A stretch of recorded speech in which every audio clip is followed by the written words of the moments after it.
ધોરણ 10 અને 12ની બોર્ડની પરીક્ષાનો કાર્યક્રમ જાહેર 26 ફેબ્રુઆરીથી 16 માર્ચ સુધી પરીક્ષા સાયન્સમાં ફિઝિક્સ અને કોમર્સમાં અર્થશાસ્ત્રના પેપરથી પ્રારંભ।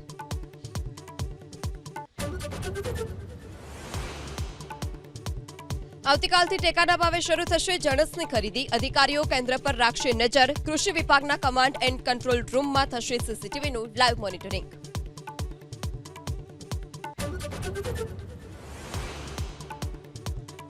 સ્થાનિક સ્વરાજ્યની ચૂંટણી પહેલા પાટણ નગરપાલિકામાં ભાજપમાં ભડકો। પ્રમુખે 6 સભ્યોને ગણાવી રાષ્ટ્ર વિરોધી ટોળકી। સભ્યોનો પણ પલટવાર। મારા જે સત્તાધારી પક્ષના અમુક સભ્યો દ્વારા વિપક્ષની ભૂમિકા ભજવીને એ મંજૂર નામંજૂર અને મુલતવી જેવા વાક્યો બોલી અને આખી સામાન્ય સભાને નુકસાન પહોંચાડવાનું કામ કર્યું હતું। હિરલબેન પરમાર પાટીદાર વિરોધી માનસિકતા ધરાવતા પ્રમુખ છે। ભાવનગરમાં પોલીસ પર હુમલાના કેસમાં આરોપીનું ઘટના સ્થળે લઈ જઈ રિકન્સ્ટ્રક્શન। દારૂની રેડ કરવા જતા માથાકૂટ કરી હતી। 5 આરોપીઓને કાયદાનો પાઠ ભણાવ્યો।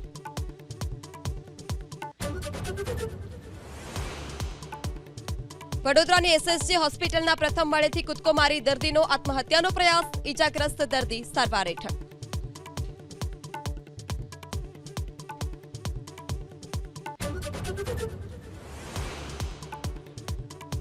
ભારત ઓસ્ટ્રેલિયા વચ્ચેની 5મી T20માં વરસાદને કારણે વિલંબ। સિરીઝ પર ભારતીય ટીમનો કબજો।